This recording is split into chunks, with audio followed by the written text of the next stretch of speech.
was 18 years old when I got married. I belonged to a very conservative family, a Baloch family, where good daughters never say no to their parents. My father wanted me to get married, and all I said was, if that makes you happy, I'll say yes. And of course, it was never a happy marriage. Just about after 2 years of getting married, about 9 years ago, I met a car accident. Somehow my husband fell asleep and the car fell in the ditch. He managed to jump out, saved himself. I'm happy for him. But I stayed inside the car and I sustained a lot of injuries. The list is a bit long. Radius ulna of my right arm were fractured. The wrist was fractured. Shoulder bone and collarbone were fractured. My whole rib cage got fractured. But that injury that changed me and my life completely was the spine injury. Many people came to rescue. They gave me CPR. They dragged me out of the car. And while they were dragging me out, I got the complete transection of my spinal cord. Those 2.5 months in the hospital were dreadful. I was at the verge of despair. One day, doctor came to me and he said, well, I heard that you wanted to be an artist, but you ended up being a housewife. I have a bad news for you. You won't be able to paint again. Next day, doctor came to me and said, your spine injury is so bad, you won't be able to walk again. I took a deep breath and I said, it's all right. Next day, doctor came to me and said, because of your spine injury and the fixation that you have in your back, you won't be able to give birth to a child again. That day, I was devastated. I started to question my existence. Why am I even alive? So what kept me going was, one day I asked my brothers, I know I have a deformed hand, but I'm tired of looking at these white walls in the hospital and wearing these white scrubs. Bring me some colors, bring me some small canvas. I want to paint. So the very first painting I made was on my deathbed, where I painted for the very first time.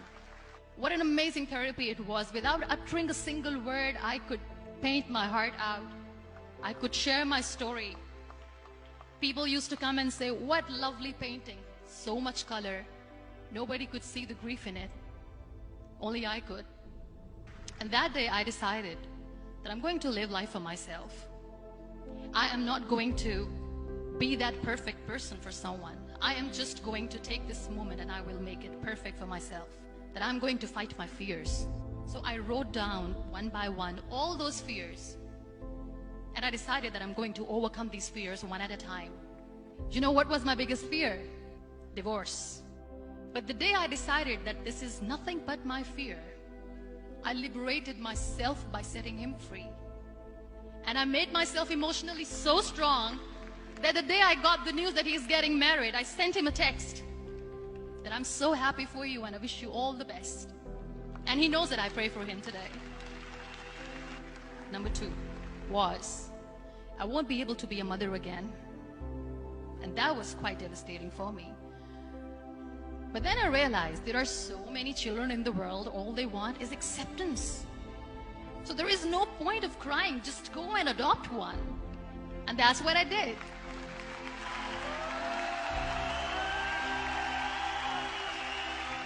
I gave my name in different organizations, different orphanages, and I waited patiently. 2 years later, I got this call from a very small city in Pakistan. I got a call and they said, are you Muniba Mazari?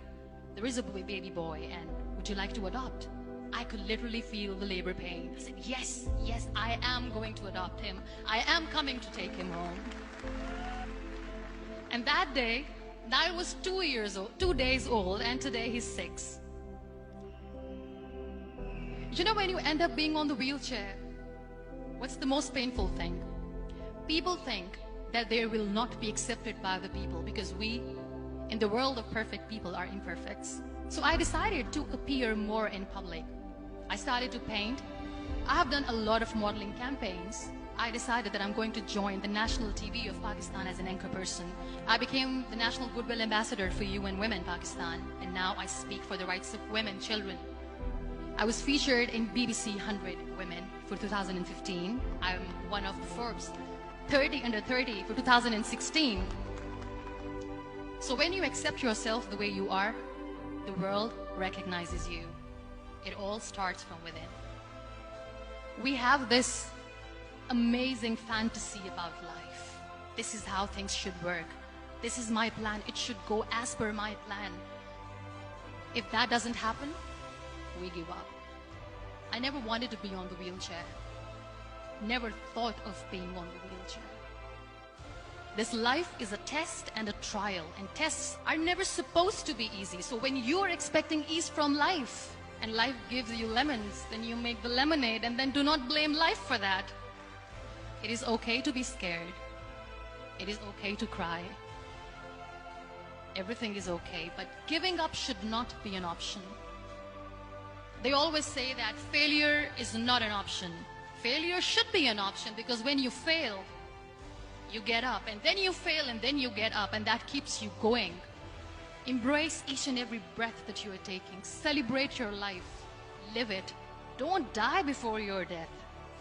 Real happiness lies in gratitude. So be grateful, be alive, and live every moment.